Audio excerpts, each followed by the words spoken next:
সালাউদ্দিন সাহেব এই উত্তরগুলো দেন। আপনি যে কথাটা বলতেছেন কনস্টিটিউশন ধারণ করতে হবে, কনস্টিটিউশন করতেছেন, তাহলে তো শহীদ রাষ্ট্রপতি কি হয়ে যায়, ইউজারপ্রার হয়ে যায়। এইগুলো কিছুই বললেন না। ঠিক আছে, এবার আসেন আপনার কথাতে আসি। কে পড়াবে আপনি বলছেন, এটা লেখা নাই। চলেন, এটা কি আদেশ, জুলাইয়ের আদেশ। এই জুলাই আদেশ কবে পাস হলো? 3রা নভেম্বর 2025। 3রা নভেম্বর 2025। আপনি বাংলাদেশ জাতীয়তাবাদী দল যদি ভাবেন যে এই জুলাই সনদ আদেশটা কি হয়নি, আইনত হয়নি, আপনি এতদিন চ্যালেঞ্জ করলেন না কেন? কিভাবে শপথ পড়াবেন সে তো দাওয়া আছে রে ভাই। It is already part of this constitution. শোনেন আপনি কি বলতে চাচ্ছেন? সংবিধানের তৃতীয় তফসিলে ফরম হয়, কে শপথ পাঠ করাবেন সেটা নির্ধারিত হয়। এতগুলো হয়ের পরে তারপরে হলে হতে পারে। উনি এখানে চারটা কথা, একটা কথা বললেন সংবিধান সংস্কার পরিষদ যদি কনস্টিটিউশনের ধারণ হয়, যদি এই মর্মে কনস্টিটিউশন অ্যামেন্ডমেন্ট হয়, যদি শপথ এই কনস্টিটিউশন 3rd শিডিউলে ইনকর্পোরেট হয় এবং কে শপথ পড়াবে এটা নির্ধারিত হয়, তারপরে হইলে হতে পারে, হবে এই কথা উনি বলতেছেন না। সে যে কথাগুলো বললো এই কথাগুলোর বিন্দু মাত্র কোনো আইনগত বা কোনো রকমের কোনো ভিত্তি নেই। তিনি বললেন যে আজকে শপথ তিনি নিতে পারছেন না কেন? শপথ কনস্টিটিউশনের কি 3rd শিডিউলে নাই, শপথ কে পড়াবেন সেটা নির্দিষ্ট নাই। তারপরে কি বলতেছে, এটা কনস্টিটিউশনের মধ্যে তো নাই। কি পাকিস্তানের ইলেকশনে যারা পার্টিসিপেট করলেন তাদেরকে দিয়ে একটা কনস্টিটিউশন অ্যাসেম্বলি গঠন করলেন। তাহলে এই constitution assembly, provision constitution assembly গঠন হলো যাদেরকে দিয়ে, তাদেরকে বাংলাদেশের কনস্টিটিউশন তৈরি করার কোনো ম্যান্ডেট দেওয়া জীবনেও হয়নি। আচ্ছা, তারপরেও ঠিক আছে, যুদ্ধের পরে এটা করতেই পারে, কারণ সেই সময় আমাদের সবাই স্বায়ত্তশাসন চাওয়া হয়েছিল, করছেন, ভালো কথা।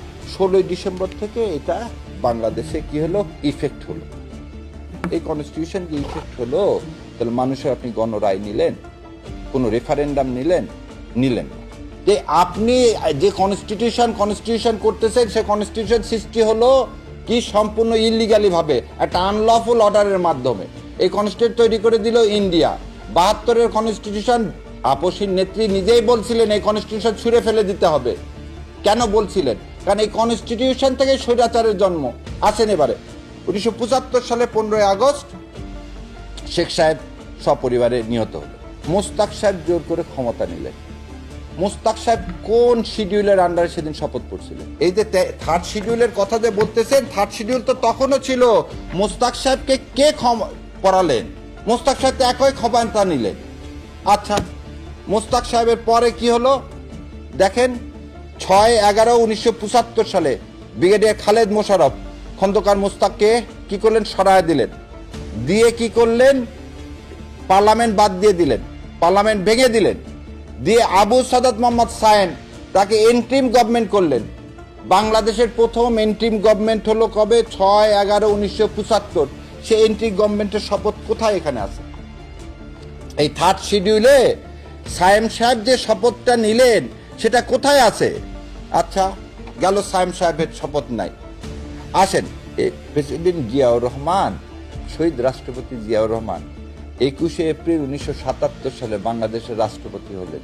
এই সংবিধানের কোথায় CMLA? সে ছিল CMLA, chief marshal law administrator. কোন জায়গায় আছে এই সংবিধানের যে একজন চিফ মার্শাল ল অ্যাডমিনিস্ট্রেটর বাংলাদেশের রাষ্ট্রপতি হতে পারবে? কোন প্যারাগ্রাফে আছে যে তিনি এই শপথ নিতে পারবে? সালাউদ্দিন সাহেব এই উত্তরগুলো দেন। আপনি যে কথাটা বলতেছেন কনস্টিটিউশন ধারণ করতে হবে, কনস্টিটিউশন করতেছেন, তাহলে তো শহীদ রাষ্ট্রপতি কি হয়ে যায়, ইউজারপ্রার হয়ে যায়। শহীদ রাষ্ট্রপতি তাহলে অবৈধ দখলদার হয়ে যায়। আমরা বলছি কি, জাতির প্রয়োজনে শহীদ রাষ্ট্রপতি সেদিন ক্ষমতা নিয়েছে। জাতির প্রয়োজনে সেদিন শহীদ রাষ্ট্রপতি জিয়াউর রহমান এই দেশকে বাঁচানোর জন্য ক্ষমতা নিচ্ছে, সেটাকে মেনে নিচ্ছেন। যে জাতির প্রয়োজনে ডক্টর ইউনূস ক্ষমতা নিল, সেটাকেও মেনে নিচ্ছেন। হঠাৎ করে ভোটের পরে কেন আপনি এই ভোটের সময়, এই জুলাই সনদের ইমপ্লিমেন্টেশনের সময় হঠাৎ এত কোশ্চিন রেজ করলেন? একটা কিছু করতে গেলে তো একটা রেশনাল থাকতে হবে।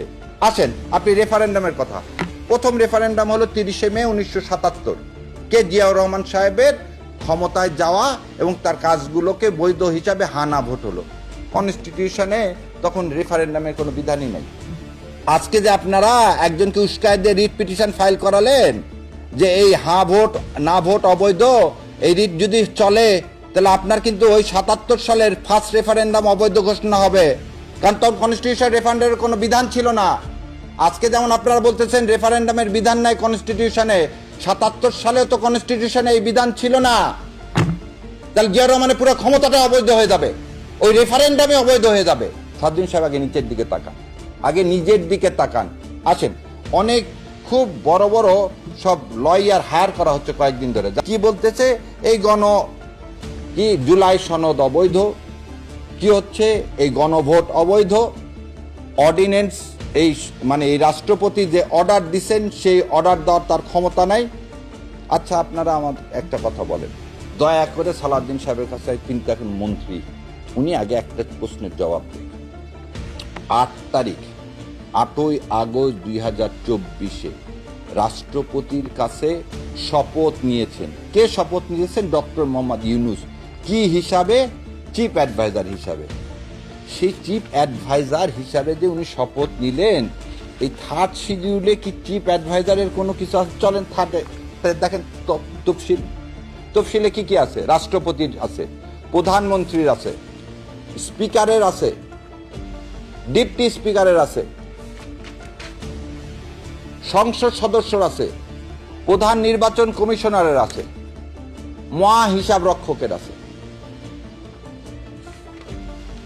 কোথায় ভাই চিফ অ্যাডভাইজার? পাইলাম না। তাহলে তো চিফ অ্যাডভাইজারের যদি সেদিন শপথটা যদি হয়, শপথটাই যদি রাষ্ট্রপতির কাছে নিলেন শপথ, সেই শপথটা সংবিধান ভায়োলেট করে নিলেন, তাহলে আপনার এই ইলেকশনে তো ইলিগাল। আপনি কিভাবে আজকে ক্ষমতা দখল করলেন? আজকে যে মন্ত্রী পরিষদ করলেন, আপনি ইলেকশন করলেন, সব তো অবৈধ।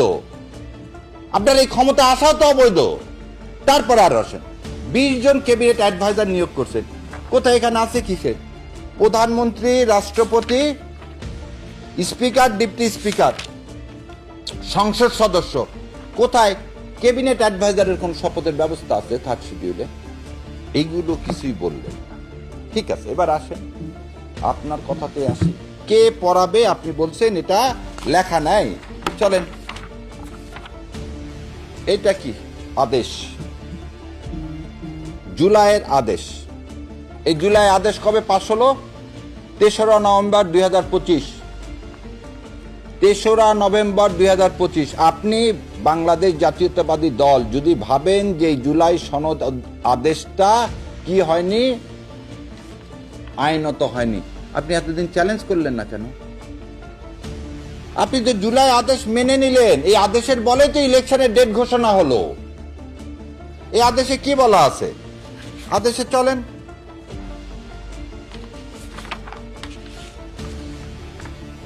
আদেশের 8 নম্বরে বলা আছে, দেখেন 8-এ, শপথ ও শপথকে পাঠ পরিচালনা করবে নির্বাচিত প্রতিনিধিগণ সংসদ সদস্য হিসাবে শপথ গ্রহণের পর একই শপথ অনুষ্ঠানে এই আদেশের তফসিল 1 অনুযায়ী পরিষদ সদস্য হিসাবে শপথ গ্রহণ করিবেন এবং অনুরূপ শপথপত্রে স্বাক্ষর দান করিবেন। আবার বলতেছি, নির্বাচিত প্রতিনিধিগণ সংসদ সদস্য হিসাবে শপথ গ্রহণের পর এই শপথ অনুষ্ঠানে এই আদেশের তফসিল 1 অনুযায়ী পরিষদ সদস্য হিসাবে শপথ গ্রহণ করিবেন এবং অনুরূপ শপথপত্রে স্বাক্ষর দান করিবেন। সংসদ নির্বাচনে নির্বাচিত সংসদ সদস্যের ক্ষেত্রে যিনি শপথ পাঠ করিবেন তিনি এই আদেশের তফসিল 1-এ বিধিত ফর্মে পরিষদের সদস্যদের শপথ পাঠ পরিচালনা করিবেন। তাহলে একই কথা বলল, যারা সংসদের যারা কিনিবেন, শপথ পাঠ যিনি করাবেন তিনি এই সংবিধান সংস্কার পরিষদের শপথ পাঠ করাবেন। আপনারা এটা নিয়ে তো একবার চ্যালেঞ্জ করলেন না, আপনারা তো জুলাই সনদে সাইন করলেন। এই আদেশ তো আপনাদেরই পরামর্শে আদেশ দেওয়া হলো। সেদিন অর্ডিন্যান্সের কথা, এটাকে বলা হয় কি? এইটা আজকে জুলাই সনদের যেটা হয়েছে এটাকে কি বলা হয়? এটাকে বলা হয় রেভলিউশনারি লেজিটিমেসি, রেভলিউশনারি লিগ্যালিটি। এইটা ডক্টর ইউনূস সাহেব যা যা করে গেছেন সেটা তো এর উপর ভিত্তি করে রে ভাই। একজন বলছেন যে অর্ডিন্যান্স করা যায়, অর্ডার দিলেন উনি, কিসের ভিত্তিতে অর্ডার তো দিলেন? এই যে এলএফও যেমন একটা অর্ডার, এলএফওতে কি লেখা আছে? Legal framework order, not an ordinance. তাহলে আপনার জুলাই সনদে তো একটা অর্ডার। 1970 সালের ভোট যদি হতে পারে যার উপর ভিত্তি করে কনস্টিটিউশনের সৃষ্টি, সেটা যদি আপনি মেনে নেন, তাহলে আজকে এটার উপর ভিত্তি করে আপনার মেনে নিতে সমস্যা কোথায়? সমস্যা অন্য জায়গায়। সমস্যাটা কি? নামটা দেখেন, সংবিধান সংস্কার পরিষদ, বলেনি সংবিধান অ্যামেন্ডমেন্ট পরিষদ। সংশোধন পরিষদ না, বলেনি সংস্কার পরিষদ বলছে, মানে নতুন কনস্টিটিউশন লিখতে হবে, যেটা হচ্ছে হাদিদের রক্তের। এই দেশে এখন এই রক্ত শুকায়নি, এই রক্তের মূল কথাটাই ছিল এটা। এবার আসেন, আপনি আজকে শপথ পড়লেন না, যে 4টা কারণ দেখায় কনস্টিটিউশনের কথা বলে, অ্যামেন্ডমেন্টের কথা বলে, শপথকে পড়াবেন তা না বলে, 3rd শিডিউলের কথা বলে শপথ পড়ানোর তফসিল এক তো দেওয়াই আছে। কিভাবে শপথ পড়াবেন সে তো দেওয়া আছে রে ভাই। It is already part of this constitution. কেন আপনি তো ভোট করার কথা এই কনস্টিটিউশন অনুযায়ী 2029 সালে, আপনি 26 সালে ভোট করছেন, আপনি ইউনূস সরকারকে মেনে নিছেন, তার মানে এই জুলাই সনদকে মেনে নিছেন। আমরা কেন বারবার বলতেছি যে কনস্টিটিউশন 2/3 কাজ করতেছে না? একটা কনস্টিটিউশন এবং জুলাই সনদ পাশাপাশি রেখে আমাদেরকে পড়তে হবে। এই তো তফসিল দেওয়া আছে কিভাবে শপথ নিবেন। তাহলে এটা বলেন ইল্লিগাল, তাহলে ভোটের আগে বললেন না কেন? তাহলে তো আপনার ভোট বন্ধ হয়ে যায়।